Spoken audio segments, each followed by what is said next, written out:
Welcome to NASCAR America Debrief on the NBC Motorsports YouTube channel. I'm Nate Ryan here with Kyle Petty, Marty Snyder, Dale Earnhardt Jr. We're taking your phone calls that were left over from NASCAR America Motor Mouths. We're also taking your comments here on YouTube. So if you're watching that little comment box, just leave a comment there. I'll be monitoring those. But we're going to start with a call from Steven in Mississippi. Steven, welcome to NASCAR America Debrief. Hey, guys. Thanks for having me on the show.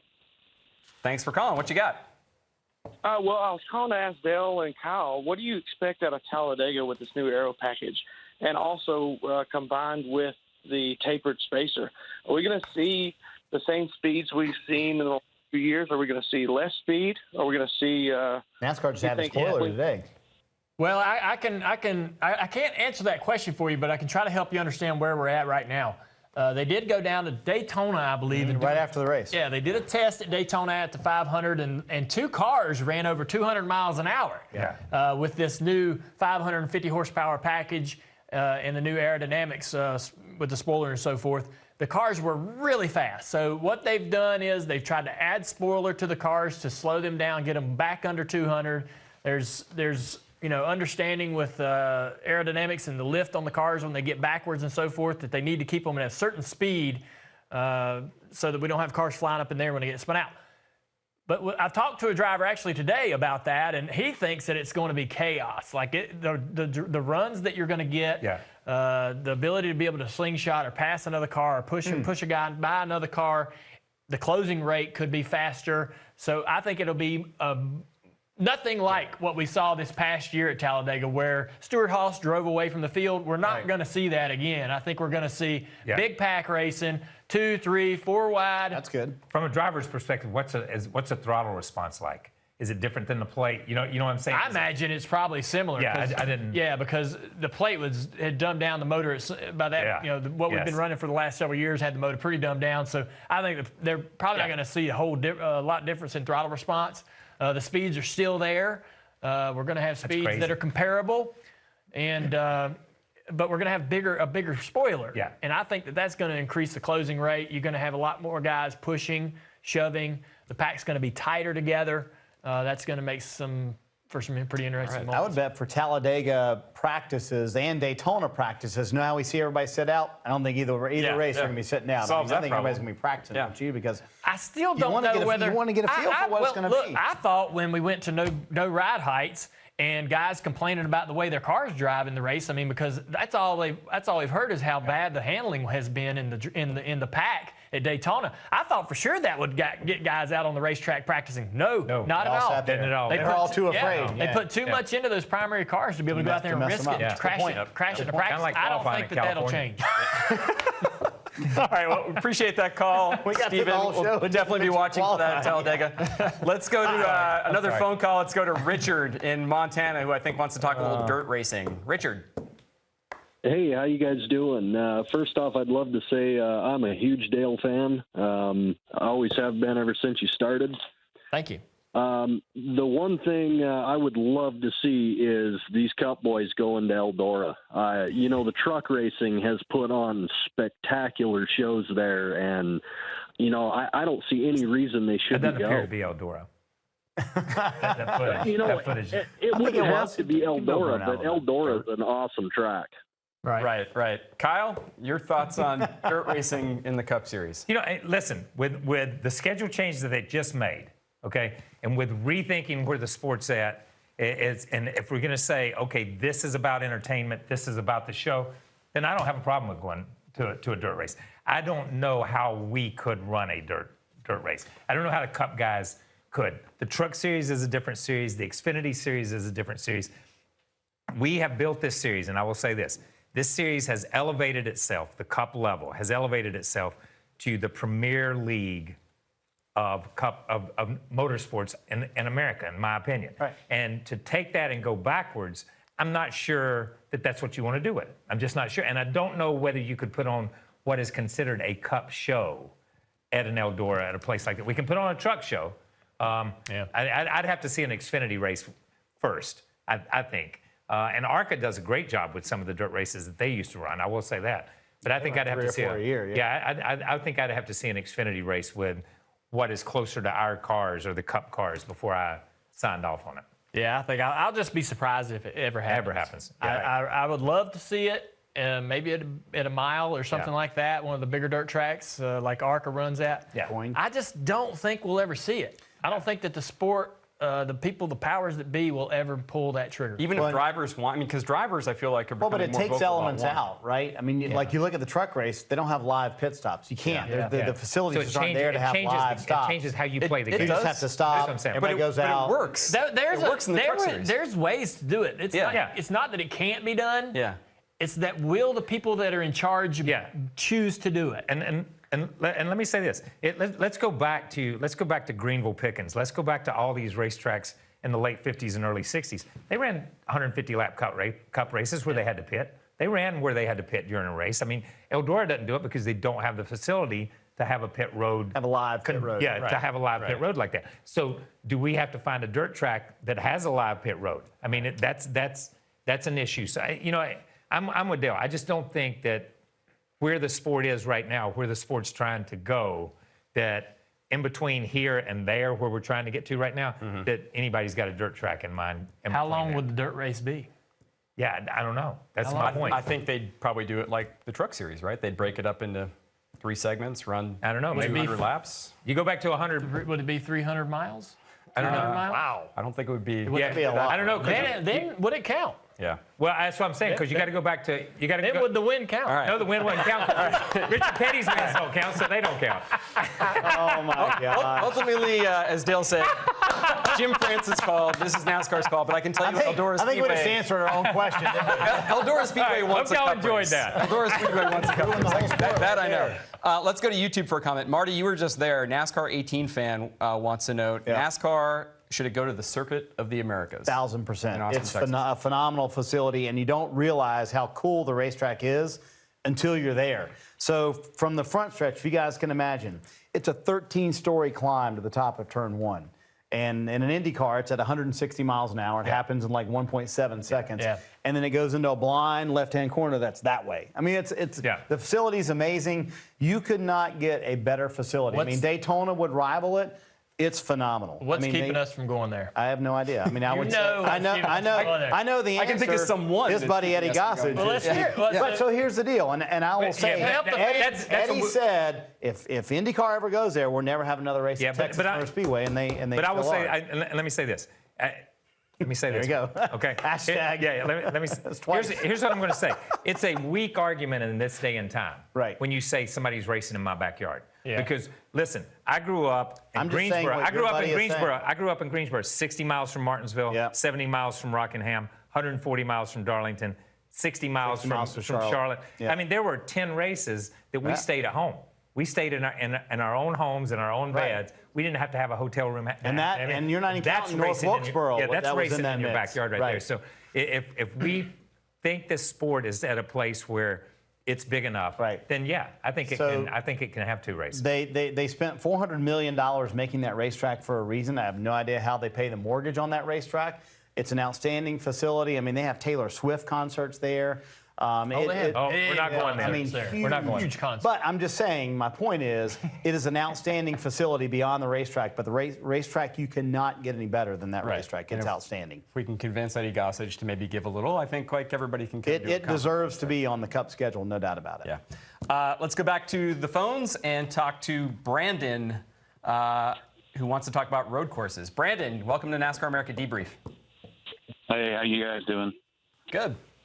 My question was just a basic comment to allude to what Dale Jr. said earlier about how Indianapolis has the road course there. Daytona has the same thing with the Le Mans. That would be kind of cool if they did split up the Daytona. Because you guys already go there twice. If they could do a road course at the Daytona race track. I would agree with you if I didn't like the product that we have. I can't get enough of what we're doing there now around the oval. So I would hate to lose one of those races to the road course, even though I know that you're probably right. The road course would put on a pretty good, the Roval at Daytona would probably put on an exciting event. But I would, I was entertaining, probably I was the only one entertaining this idea. When I went to the 24-hour race at Daytona this year, it made me think, why can't NASCAR, or how could NASCAR have a class in Their own class, right. Their own class in the Daytona 24-hour, where Gibbs brought That's a one cool car. idea. Yeah. And had 3 or 4 drivers in that That's a car. great Hendrick idea. brought a That's a car. great idea, Penske dude. brought a car. Yeah. So, Why didn't you bring that up when we were in Daytona at the well, I 24? said I was the only one that had this idea. That's a great idea. Tell us, that's a Junie good Dunleavy, idea. Junie Dunleavy Right, with they Dick Brooks and ran those that guys, they race. went to Le Mans. What? Yeah, they went to Le And Mans. you with asked a Doug truck- Yates with a about cup this, car. and Doug Yates Yeah. said Yes, that they yes, could we build did. an Yes, engine that huge could make it happen. That's a great idea. Yeah. So the durability of the cars is hardly in question with our 500, 600 mile events. This would be a great opportunity to really test just how durable these cars are. Also, it'd be a great way for the owners and teams to showcase their ability as a team, as an organization, bringing one car. It's fantastic. To compete against the other organizations. I think it add a new layer to the race. And I think Incredible. the manufacturers would love it. Yeah. I think. Oh, yeah. I mean, you know. I mean, they that's would all be into that. all the 24 hours of Daytona is It's a all manufacturer's It is. breeding ground, man. Because Amazing. proving you can run 24 Proving hours, there's something to that. It you is. know? That's the way I think we get on the Roval at Daytona. Okay. Great question. That's great. That's a great Also, would be a test of the broadcast team that was doing a 24-hour. I'm down. We can rotate. We had fun. Give me a great Even reason in the to go rain, back. we had fun. We had fun. Come on now. Go back to the phones on NASCAR America Debrief to David in West Virginia. David, welcome to the program. Hello, how y'all doing? Great. Good, man. What you got? Yes, I was wanting to comment on the Martinsville night race. I've been to Martinsville twice. Big Dale Jr. fan. I growed up loving Kyle Petty in the mellow yellow car. I loved it. Been a NASCAR fan since I was a little kid. And I think What you it's got for awesome. your question, David? Yeah, I was wanting to ask about the night race at Martinsville. Yep. What you got about the night race in Martinsville? You just looking forward to it or what? I'm looking forward to it. Yeah, I think they should have done it a lot sooner. Yeah. You know, and I've been there twice.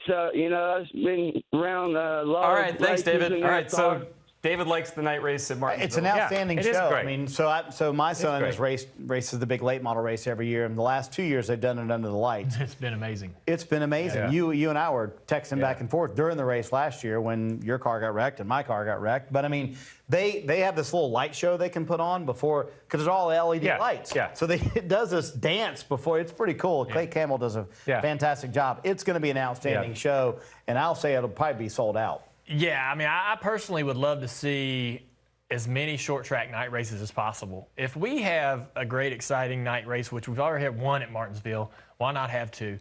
And I know we got to probably move around some dates to get into a time of year where it would be nice and comfortable for the fans in the grandstands at night.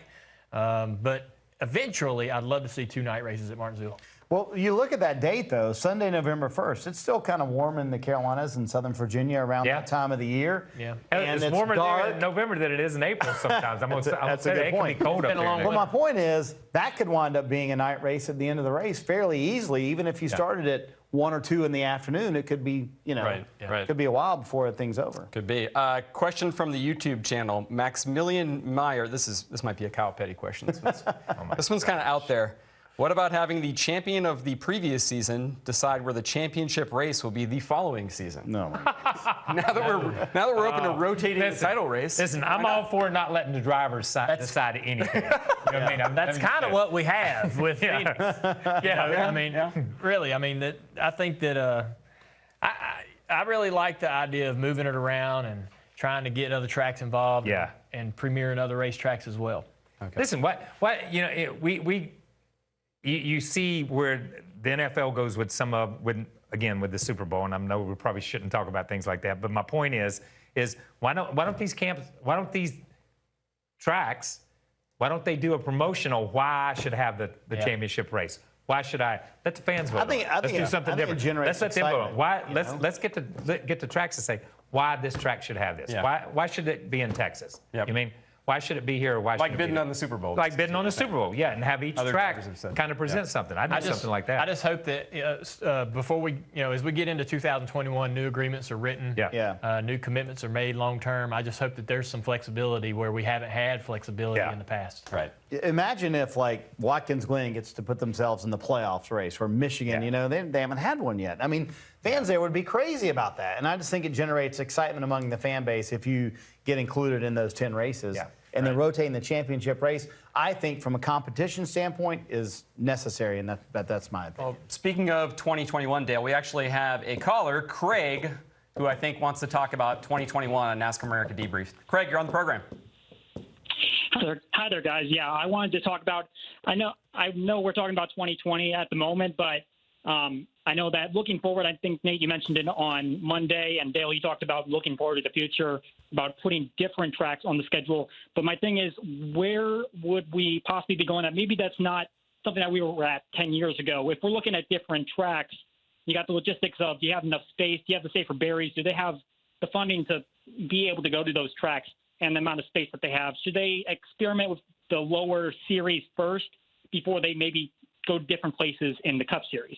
Okay, so Craig obviously is talking primarily, I think, here about Nashville is much in discussion. Doesn't have safer barriers, potential for an Xfinity race, maybe leading to a Cup race. How do we think things will shake out 2 years from now? That's typically how it works out. If a track's going to get an opportunity or going to get looked at by the Cup Series, we do go there with the Truck Series or Xfinity Series. That's what's happened at Iowa. In many other cases, we've had truck or Xfinity races. They go there, they run sort of several events at this particular track and see, hey, what's missing? What needs to be done before we can bring a Cup Series to this racetrack? So I don't think I would love it if Nashville popped up on the schedule in 2021. But it's not likely. It's more likely that they'll send the Xfinity Series there or the Truck Series there for a year or two before Cup ever goes. Wait, Nate. So are the agreements with, and I don't know the answer to this, so are the agreements with the tracks only pertaining to Cup races? Meaning like they have these agreements with all these tracks, NASCAR yeah, does. that expire next year. Just for a Cup weekend. Correct. They're Cup sanctions. So in they theory, expire next year. I have no idea, but could NASCAR say, hey, Xfinity, you're going to Nashville next year in 2020? Right. Yeah. They could. Yeah. I'm asking. Okay. Yeah. I mean, it's possible. So maybe that could happen. Who knows? I mean, that would be interesting if they did. I love the track. I think the track is a lot of fun. It's amazing. Yeah. Great short track with so much history. Going to put on an amazing race. It's multiple grooves. You move around and it's wore out. But the fact that we moved the banquet there really gives it even more intrigue and more importance to be on our schedule. If we're going to go there and celebrate our champion, the fact that we race in that city, I think, is important. Yeah. All right, we're going to rip through some YouTube comments. S. Blakely 777 wonders, can we replace the Brickyard with a race at the Indiana State Fairgrounds dirt track? Sure. Yeah. Are we talking cars or horses? Yeah. Hey, fine with me. I'm up for anything, man. Yeah. At this point. All right. Cars or horses? Let's go to another one here. We already kind of answered that one. Well, how do we feel about rotating the championship? I mean, everybody is in favor of it. I mean, it sounds like NASCAR is kind of on the fence on how long they want to be in Phoenix. Well, do we want to do it? But are you on the fence? Are you on the fence because of Phoenix because this is the first time they've moved it? You know what I mean? I mean, is it like, okay, we're going to move it and let's give it a couple of years to see how it works. And then you say, oh, it works, so now we can go boom, boom, boom, and move it a lot of times. You know what I mean? I mean, is it just like that half step? Are you looking at it that way? And maybe they are. But I will say this too: if you look at what Phoenix has done, what they've done at that racetrack, to bring that racetrack to a totally different state-of-the-art facility. So you say, yes, that's where we want a championship. That's not a knock on Homestead. Not a knock on Homestead at all. That's just saying this racetrack, boom, they invested, they've done this, let's showcase a state-of-the-art facility. That's my point where we go back and say, okay, Charlotte, what are y'all going to build? What are y'all going to build to get the last race of the year? Okay, Texas, what are you guys going to do? What are you going to do in Chicago for me to get me there? That's the kind of thing I guess I'm looking at to say, what type of event can that last race be? We know what it's been in Miami. What type of event will it be when we get to Phoenix? Right. You know what I mean? What will go on around it? Because Miami and Homestead embraced that championship weekend with Ford and with all the things they had. What will be new and what can be new at other places? Yeah, I think that if you go there, I'm concerned about will it be a memorable race? Yeah. Will it be a race that I am taken aback by what I saw? And typically when we go to Phoenix, the restarts are amazing, but the race is usually controlled by one car, whether it be Kevin Harvick or Kyle Busch. it's rarely a race where we have a ton of cars changing positions up front and controlling the race. Right. There's always this one guy that seems to have his car hooked up. Right. And I guess I'm concerned about that being, what we're left with at the end of the season. I'm hoping that the drivers and the fact that it's the championship race and how they've been intense throughout the playoffs year after year after year, they continue to deliver. I hope that is what controls the race, and it's a race at Phoenix like we've never seen before. Yeah. That's what I hope for. But if it's not a great race, I'm hopeful that we can move it, that we're flexible. Yeah. But what if it is? Yeah. Are we then going to go, man, let's not move it for a while? Right. I think that having that flexibility, just let's not make a choice. Let's not commit one way or the other. Let's just leave it open to be able to change it if we want to change it, or go back there if we really had a lot of fun. I have been on the soapbox forever. I think the championship race should move every year. Right. I think, to me, it's pretty simple. I mean, can Phoenix produce a championship caliber race? I don't know, but even if it does, next year, let's go to Texas. Mm-hmm. Next year, let's go to Las Vegas. Next year, let's go to California. Have a 5-year rotation of championship. I mean, Fontana is in the Los Angeles market. Right. It's a great racetrack. Right. Let's put that in the championship race. Why not? That's a great point, and it makes me think, hey, we've only seen this new rules package and the various type of packages that we're going to run this year at a few tracks. We've not seen it everywhere. We don't know what it's going to be like the rest of the year. At Texas this weekend is going to be a little bit different than we saw at Vegas and so forth. So it's, who knows where we're going to want to go and see a championship race. That may be a completely different opinion in September than we have today. I like that we've run, 5 or 6 races with this rules package. We've seen the schedule for 2020, and we're wanting to change everything in 2021. Great job, people. Let's change it all. Figure out the 2025. I'm good with rotating the championship. We're way out there. We're way out there. Rotating the championship as long as Miami is in that rotation. All right, we're going to wrap things up with one more phone call. Daryl, you're on NASCAR America Debrief. I understand you want to talk to Kyle about something. Oh, my gosh. Hey, Daryl, you're on the program. Hey. Hey, Kyle and you three guys, how you doing? Good, man. Us 3 guys are great. Hey, Kyle, I was wanting to ask you about your NASCAR motorcycle charity cross-country ride this year. Yeah, we're coming to Margaritaville there in Bossier City. So we're going to be there. Are y'all going to do a stopover? Yeah, we're spending the night there, man. Yeah, you can find us. We'll be in the casino somewhere in disguise, but we'll be there, man. Tell them what you got going on this year. We're going from Seattle. We're going from Seattle, Washington to Key Largo. Then some of us are going on down to Key West, just to say we rode from Seattle to Key West. But we go Seattle, Ontario. What is that? Ontario, Oregon. Yeah, Provo, Utah. Down to Glenwood Springs. We're Santa Fe, Childress, Texas. You can name every city. Yeah, Bossier City, Shreveport, then down to Shreveport. Yeah. I changed my schedule too. We have a different championship Shout out city to every year. Shreveport. Is that your wife's hometown? One of the things that I didn't know you do this every year, but I damn learned this year is that you get in the RV and go, and you do the trip. He was You didn't know he does a mock run? You got to do a mock check out everything. I thought he had people that did this. I do. I am my He people. does it. Morgan and I do it. Morgan and I do it. He live tweeted the entire trip. I know it. with I us was and like, holy Morgan. cow! So he does the trip twice. Yeah, really? twice, man. Yeah. It's So fun. Overton will do that trip twice. Yes, twice. Yeah. Twice. Yeah. That's awesome. Before he's a year old, he's been I was from Seattle to Key Largo. Yeah, it's fun, man. We're almost done, but I have one tweet for you, Dale, that we didn't get to on the show. Lori Shade wanted to know, are you headed to Tokyo for the Summer Olympics? Yeah, I mean, I haven't gotten the nod from my bosses yet. They will make that decision. That's during the 2 weeks off, right? Yeah. Yes. So if I get asked to go, I'm going. All right. I would love to go, and I haven't been to Japan since we raced there. Did you go in there? 99 or 2000, 99, yeah. So, and I wasn't a sushi fan back then, and now I am. Now you but can I appreciate it. I can Take go get advantage the of it. real deal. Yeah, now you get the real deal. Not That's the right. Americanized version. Yeah. By the way, that might be the most popular in the garage area thing about the schedule, those 2 weeks off. Yeah. Like, the teams are thrilled. We're going to Bob's house. He's got a pool. Remember. For years, we're losing off weekends, and now they've thrown two back to back. Back to back. That's pretty impressive. That's huge. I mean, the I bet garage half area- the garage area doesn't come back. Let's hope they do, because we need the playoff push on NBC. Thanks again for all your questions, comments, phone calls. Thanks for watching NASCAR America Debrief.